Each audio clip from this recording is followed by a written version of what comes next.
No, menos mal, porque así se te ve perfectamente. ¿Sí? Sí. Sí. Estoy un poco bajito. Bueno, buenas tardes a todas y a todos. Bienvenidas. Muchas gracias por estar aquí y os damos las gracias de verdad porque ha sido muy complicado organizar esto. Hasta antes de ayer no, pero a partir de antes de ayer han empezado a surgir una serie de enormes problemas, por lo que finalmente creíamos que íbamos a estar Jordi y yo tomándonos un café esta tarde. Mucha gente no ha podido venir porque no ha podido viajar. Algunas de las personas que están aquí a lo mejor no pueden viajar de vuelta, entonces agradecemos mucho el hecho de que estemos todas aquí hoy a pesar de los problemas, ¿no? Es la tercera vez que organizamos desde el grupo de investigación STAN de la Universidad de Granada este seminario que se titula Remapeando los estudios asiáticos, ¿no? Que nace un poco de la necesidad que hemos comprobado a lo largo de varios años de investigación y docencia en estudios asiáticos de cambiar un poco el paradigma y de tratar de ampliar el espectro de voces y el espectro de teorías y prácticas que se pueden utilizar para trabajar con y en los estudios asiáticos. Y este año hemos contado con la participación del doctor Jordi Serrano Muñoz, que es el primer invitado que va a abrir esta tercera edición del seminario y que ha volado directamente desde México para estar con nosotras hoy. Es investigador postdoctoral invitado del Colegio de México, profesor colaborador de la Universidad Oberta de Cataluña, doctor en Humanidades por la Universidad Pompeu Fabra, recibió un máster en estudios asiáticos, estudios literarios, en la Universidad de Leiden. Y hoy va a tratar, es fundador, coeditor de la revista Asiadémica, que es una revista, no sé si la conocéis, os invito a que la bicheéis y que además intentéis participar en ella porque es una plataforma en la que jóvenes investigadores e investigadoras de Asia Oriental pueden dar a conocer su trabajo y también una plataforma de diálogo entre personas que trabajamos con temas de Asia Oriental. La presentación que hoy nos da y que espero que pueda dar pie a un debate posterior, se titula Epistemología del Sur y experiencia en Asia Oriental. Límite, oportunidades, encaje o desavenencia. Respecto de la estructura de este seminario, nuestra idea era la de que después de la charla magistral o de la conferencia magistral de Jordi hubiera una parte de mesa redonda. Y efectivamente la teníamos hasta hace hora y media. Cuestiones de salud han hecho que la persona que tenía que exponer posteriormente pues no pueda estar aquí ahora mismo con nosotras y la otra persona que tenía que exponer pues se encuentra en Japón y por lo tanto esta hora le pilla algo regular. Por lo tanto, eso nos deja más margen para el debate a partir de lo que Jordi nos comparta ahora mismo, ¿vale? De nuevo, gracias y le cedo la palabra a Jordi. ¿Que si puedo quitar esto? Es que me está poniendo nervioso. No, porque estoy haciendo un streaming. Es que a veces se va a caer. No se va a caer, mira. Vamos a hacerlo así. Es que se puede ver.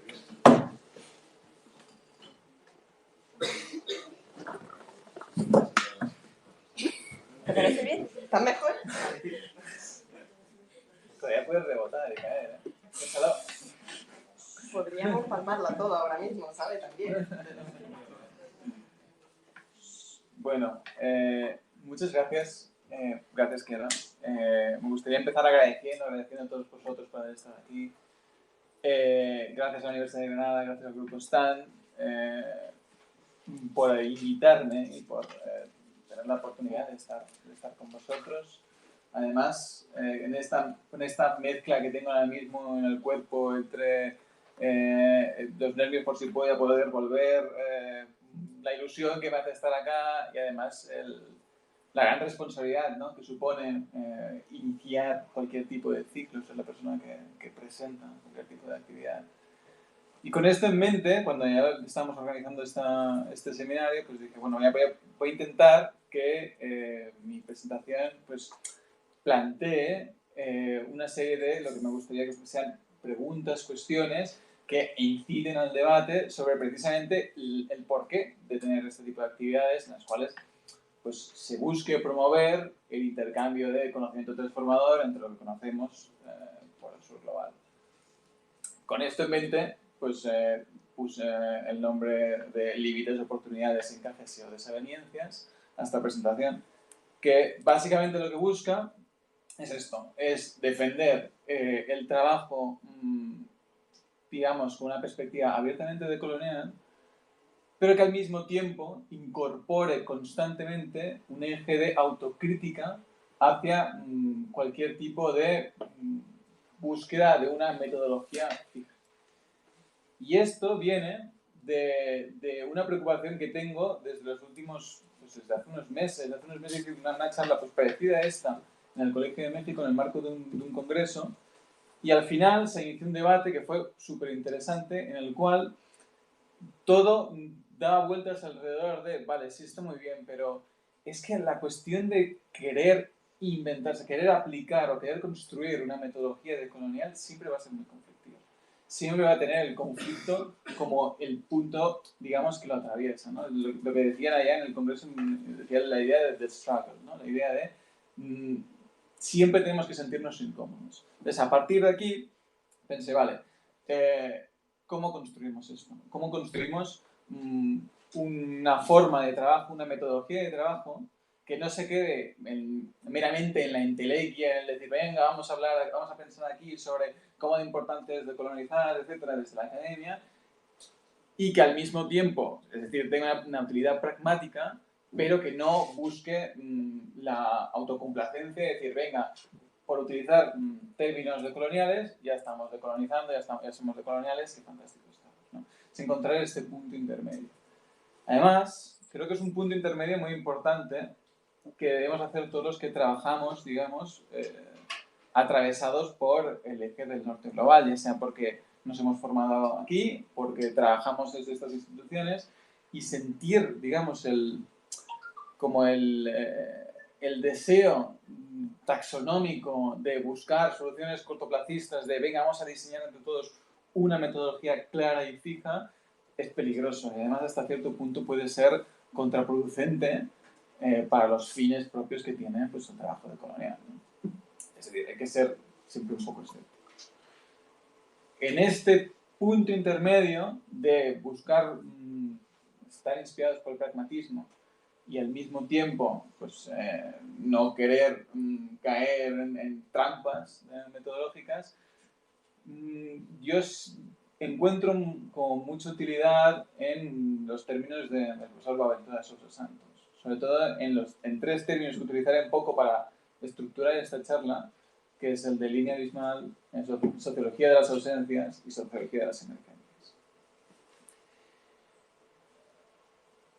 Es como que términos, digamos, de colonialidad y otras ideas que se construyeron pensando en la crítica hacia estructuras opresivas, tanto materiales como cognitivas, hacia implementadas, digamos, en todo tipo de territorios, han tenido mucho arraigo en Latinoamérica, en África, en lo que se conoce como Oriente Medio, pero que han pasado o están pasando un poco semidesapercibidas o están siendo parcialmente ignoradas o encubiertas cuando se trata de entender experiencias en Asia Oriental.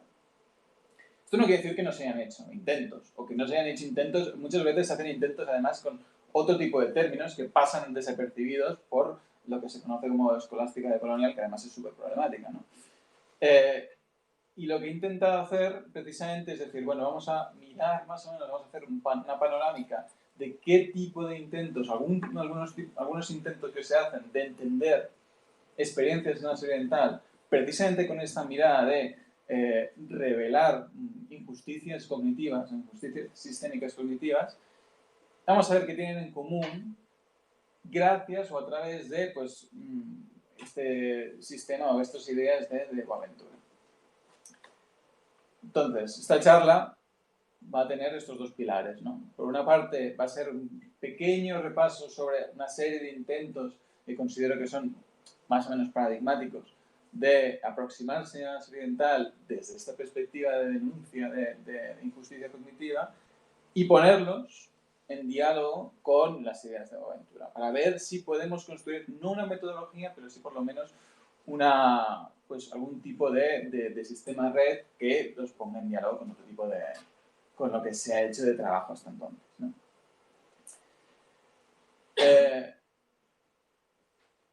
Vamos a ver. Vale. He querido hacer una breve introducción muy básica sobre qué es esto de la injusticia cognitiva, etcétera, como una breve introducción sobre cuestiones decoloniales, aunque ya asumo que habéis tenido un contacto previo. Entonces esto básicamente es para aplanar el terreno y luego entrar en materia, luego entrar en otro tipo de casos que seguramente sean más interesantes. Si uno decide centrarse, creo yo, en lo que sería como el hueso del melocotón, entre de qué hablamos cuando hablamos de injusticia cognitiva, etcétera, un término que no, sin sus cosas, puede ayudarnos, que creo que nos puede ayudar, es la idea de la colonialidad, ¿no? La diferencia más básica, que además un montón de autores y de distintas formas de interpretar este término aplican, es una diferenciación entre lo que sería el colonialismo histórico y la colonialidad. El colonialismo histórico pues sería este proceso histórico que vendría a explicar cómo un poder extranjero llega a un territorio y los subyuga política, económica, culturalmente, etc.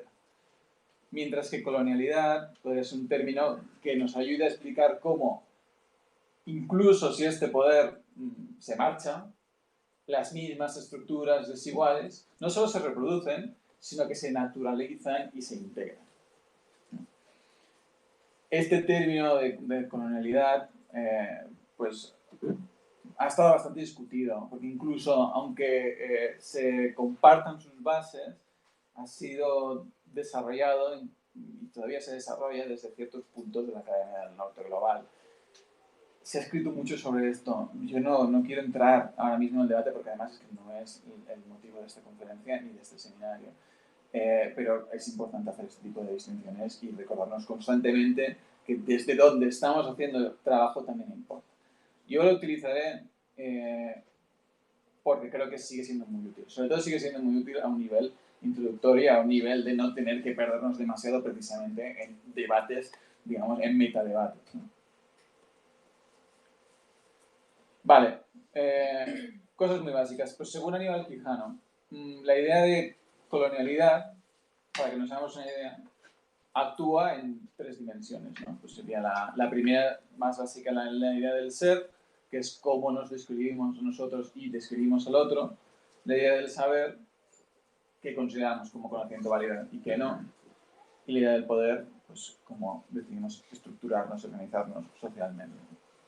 La combinación de estas tres dimensiones, digamos, es la que legitima un sistema mundo, una forma de relacionarnos socialmente entre distintos territorios, que además naturaliza el proyecto de la modernidad con patente occidental, que no olvidemos es colonial, capitalista y patriarcal, como la única forma moderna, la única forma válida de relacionarnos y de, digamos, de estructurarnos.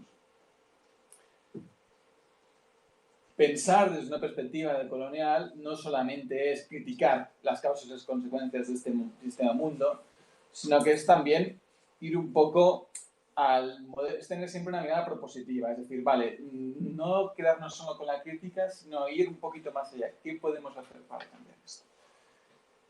Se ha escrito mucho y es uno de los pasos más importantes dejar de priorizar conocimiento producido por y para el norte global como un paso dentro de este movimiento hacia la decolonización. Esto es lo que Quijano llamaba el desprendimiento y otros como Ngugi wa Thiong'o pues llamaba el desandar la mente. Este paso digamos, de cambiar las prioridades epistémicas se ha explorado mucho en otro tipo de intentos precisamente de relacionarse con la occidental y es uno de los que en los casos que iré exponiendo pues veréis que es el central.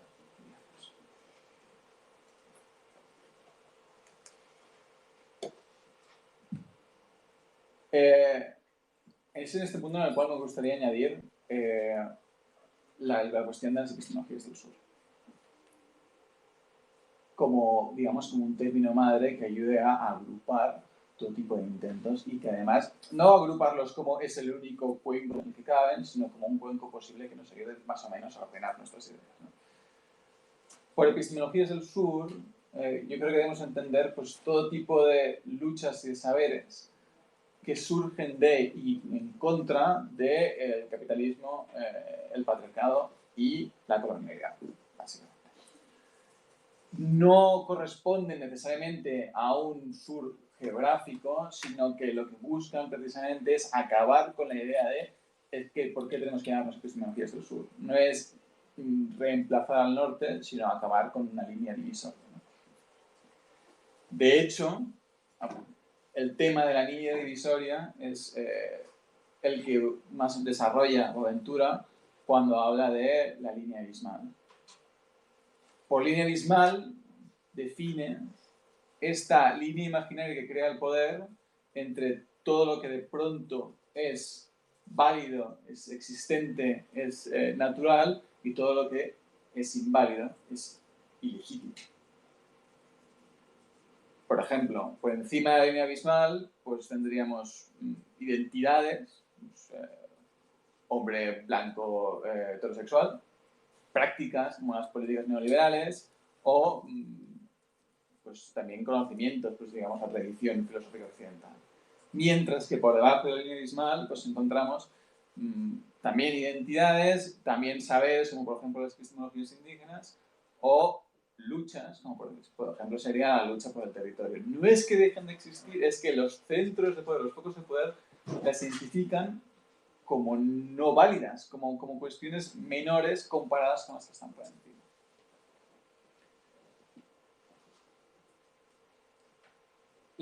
Esta escasez, digamos, de puentes que identificamos entre conocimientos transformadores del sur global no es nada nuevo. Ya muchos intelectuales, digamos, del sur global lo desarrollaban durante el siglo XX, muchos de ellos inspirados por o en construcción directa hacia un modelo de internacionalismo social, internacionalismo socialista.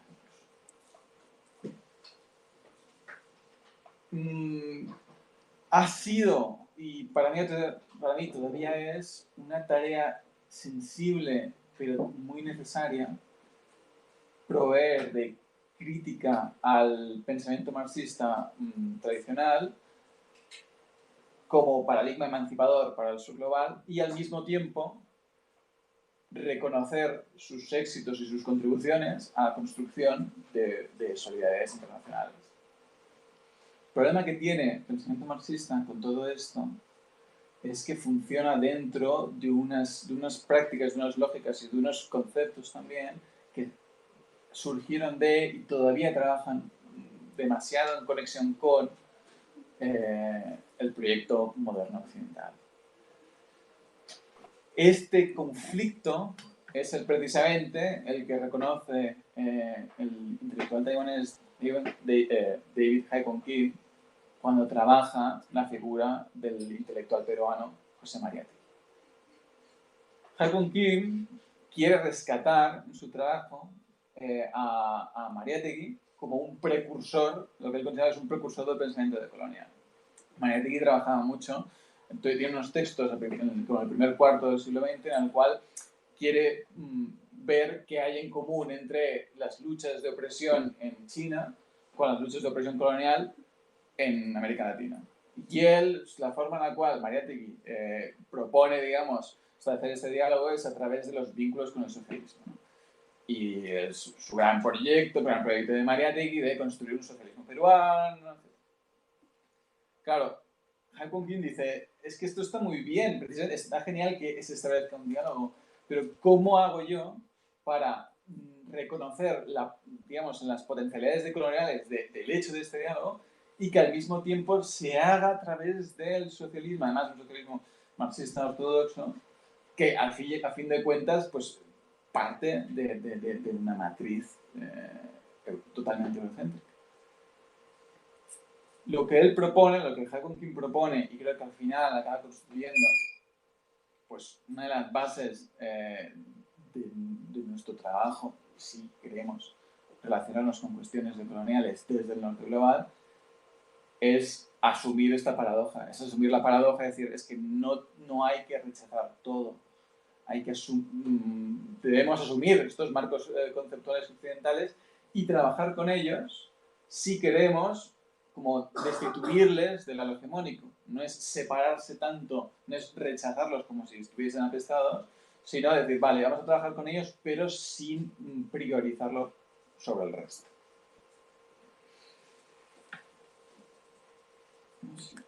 Sí. Esta idea de dejar de priorizar el conocimiento producido desde el norte y para el norte no solo es importante porque nos ayuda en esta empresa de colonizar, en esta empresa de dejar de tener esta jerarquía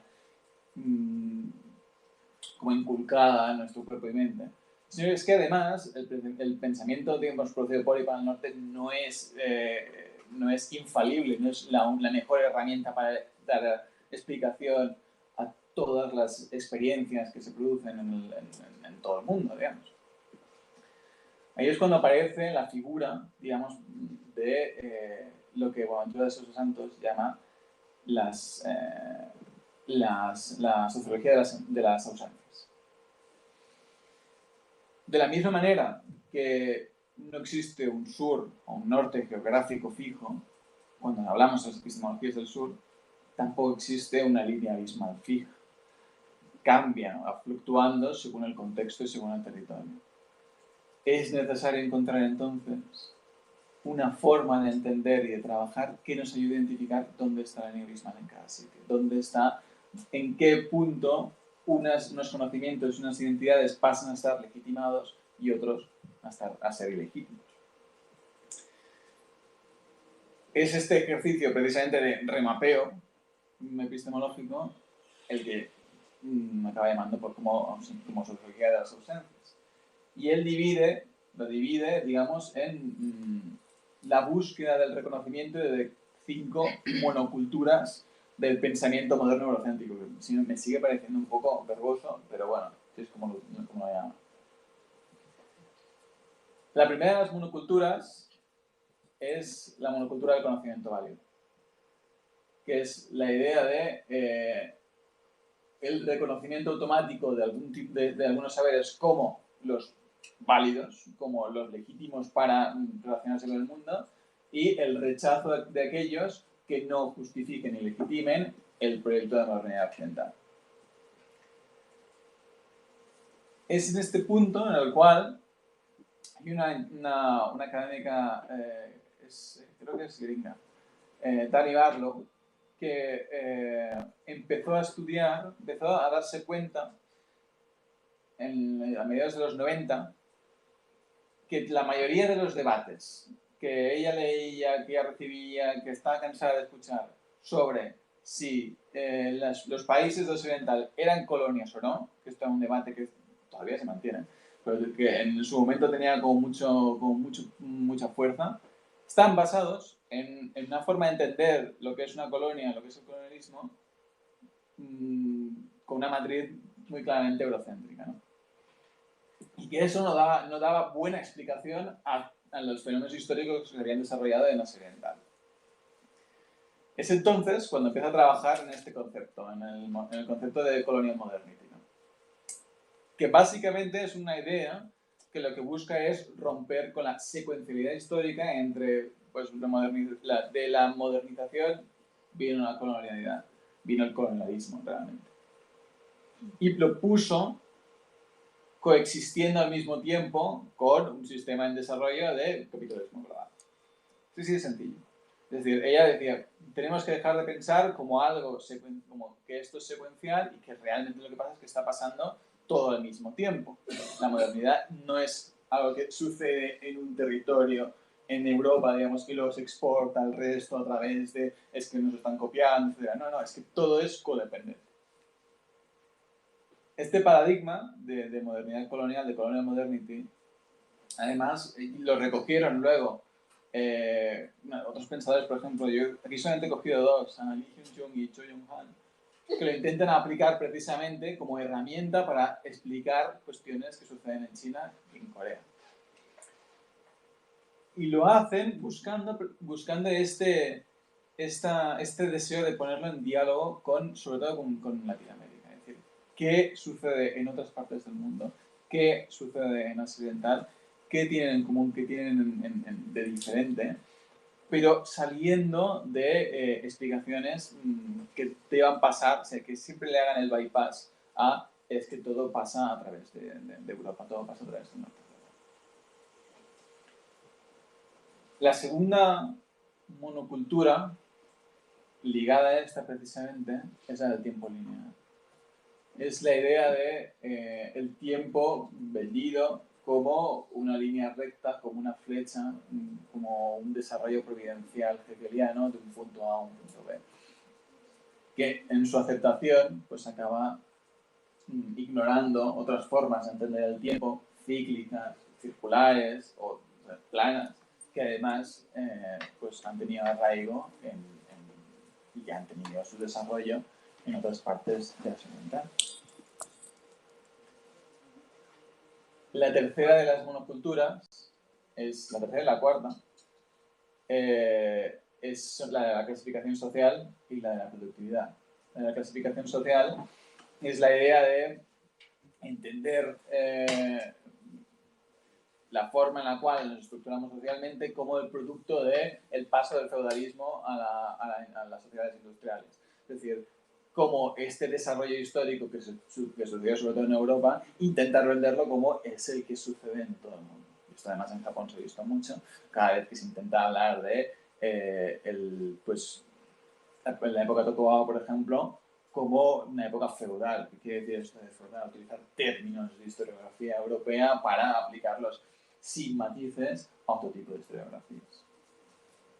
Ligada a esta está la monocultura de la productividad, que es, para mí, bastante importante además. Es la idea de venderte que es necesario estar en continuo desarrollo y que esta premisa de estar en continuo desarrollo dentro de un sistema con recursos limitados legitima que haya actores que puedan permitirse ir a otros sitios a expoliar lo que haga falta y que otros tengan que joderse a aguantarse, básicamente. Que estas sean las reglas del juego de las cuales no se puede escapar. Esto es como dice el escritor Martín Caparrós, que es más fácil imaginarse el fin del mundo que el fin del capitalismo. Y la última monocultura es la de la universalidad, que es la idea precisamente de vender el capitalismo como el capitalismo o el desarrollo económico capitalista como la única forma, el único pegamento posible para poner en diálogo y en contacto los distintos territorios de nuestro planeta. Como que no existen otras formas que no sean precisamente a través del intercambio económico capitalista. Y que el universalismo y la globalización, cuando se habla de globalización, es como que de pronto queda ignorada, borrada, que es una globalización que va ligada, evidentemente, a un sistema capitalista. Vale. Otro de los principales escollos que hay precisamente en la promoción de conocimiento transformador entre distintas partes del sur global es la institucionalización del conocimiento. Y es divertido decir esto precisamente desde una universidad. esto lo desarrolla un académico, Wang Qingming, creo que sí es taiwanés, Wang Qingming en su obra Geopolitics of Literature. Hace como una arqueología del desarrollo de la disciplina de la literatura comparada en China y en Taiwán, de la creación, digamos, de los cánones literarios, ¿no? Tanto el canon literario nacional, además problematizando la cuestión nacional, en Taiwán, como en la República Popular de China. Y habla sobre cómo cuando se configuran los departamentos académicos a principios del siglo XX, se cogió el término Waikou Wenxue como sinónimo de literatura de tradición europea o anglosajona o angloamericana. Y todo otro tipo de literaturas no cabían dentro de los especialistas que se contrataban para este tipo de departamentos. Entonces tienes una forma en la cual se constituye la idea de la literatura comparada como este principio en el cual no todos vamos a poder comparar distintas, de un relativismo en principio bueno, que sin embargo ya nace marcado por un eje colonial clarísimo, ¿no? Y él dice, bueno, es que está bien, una vez identifica estos problemas, dice, ¿ya qué hacemos? ¿Cómo puedo seguir yo trabajando dentro de esta disciplina que sé que ha nacido de esta forma?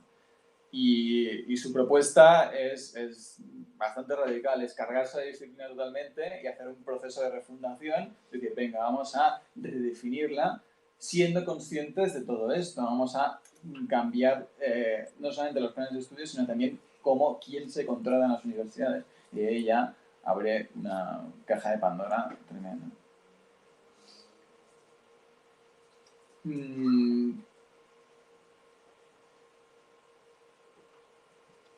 Aproximarse a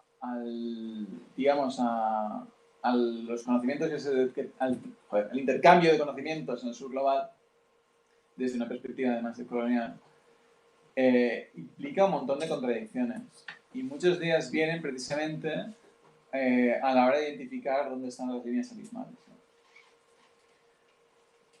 Implica darse cuenta también que el agente, digamos, opresor no solamente se puede quedar identificado como es que Occidente es muy malo, es que el norte global lo hace todo mal, etcétera, etcétera, sino que dentro de lo que conocemos como el sur global también hay agentes opresores, también la línea misma también funciona dentro de distintos niveles, en distintos territorios y con distintos agentes. Y identificarlo en cada ocasión es parte de nuestro trabajo. Esto lo trabaja mucho Chiara, así que además no voy a utilizar su trabajo para no pisarle un poco a chafar la guitarra. Y en cambio voy a trabajar, voy a mencionar el trabajo que hace una investigadora que es además del Colegio de México, que se llama Yolanda Muñoz. Yolanda trabaja cómo las estructuras del Estado japonés justifican y legitiman a un montón de actores dentro, digamos, de la sociedad japonesa a discriminar al pueblo ainu. Es decir, ya no es solo que el Estado japonés oprima a los ainu, sino que es que a través de esta opresión, a través de la legitimación de los ainu, de la comunidad que ha vivido históricamente en Hokkaido, lo que ahora es Hokkaido, permite que otros actores que en otras partes de Japón están oprimidos de pronto se vean beneficiados porque de pronto suben por encima de la línea abismal. Esto sucedió, aunque todavía sucede, con los trabajadores, con campesinos a principios del siglo XX que fueron trasladados desde otras partes del Japón rural a Hokkaido. En estas partes eran comunidades pobres, perseguidas y oprimidas. Cuando se les envía a Hokkaido, de pronto ven su estatus revalorizado porque dicen, no, es que existe alguien por debajo de mí. Están los ainu que ni siquiera son japoneses. Este tipo de procesos, además, es como que se van reproduciendo y se van interiorizando, creando un montón de conflictos de identidad.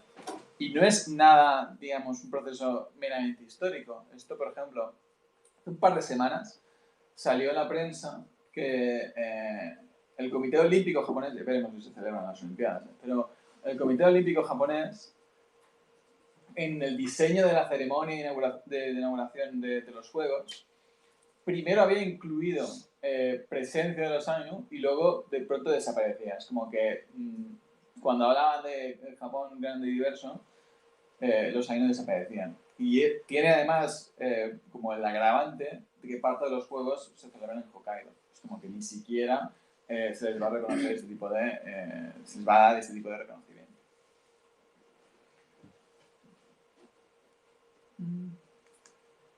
Sí. Vale. La sociología de las ausencias, como repasando, es esta forma en la cual tenemos de pensar en identificar dónde está la línea abismal, es decir, identificar en qué puntos se están generando las opresiones, en qué puntos se está permitiendo que grupos se vean legitimados su fuerza, le vean legitimada su existencia a costa de que otros no la tengan, ¿no? Tanto grupos como conocimientos, como identidades, saberes, etc. Sin embargo, sigue siendo una tarea todavía demasiado intelectual. Todavía tiene un punto en el cual, vale, ya lo hemos identificado, ¿y ahora qué? Es ahí donde Boaventura pues, sugiere este término de la sociología de las emergencias para vincular constantemente la identificación de las opresiones con luchas particulares, es decir, con una serie de estrategias de acción, ¿no? Con propuestas, por así decirlo. Y sugiere tres tipos de estrategias. La primera es la que llama las ruinas semilla. Se trata del reconocimiento, la recuperación, la redignificación de conocimientos, estructuras de conocimiento que fueron pues, pisoteadas, han quedado olvidadas en la implementación, digamos, del sistema del proyecto de la modernidad, ¿no? Pero que en cualquier momento pueden reactivarse y constituirse en sistemas epistemológicos alternativos, ¿no? Pues podríamos considerar dentro de experiencias de occidental una resignificación del budismo, del confucianismo, del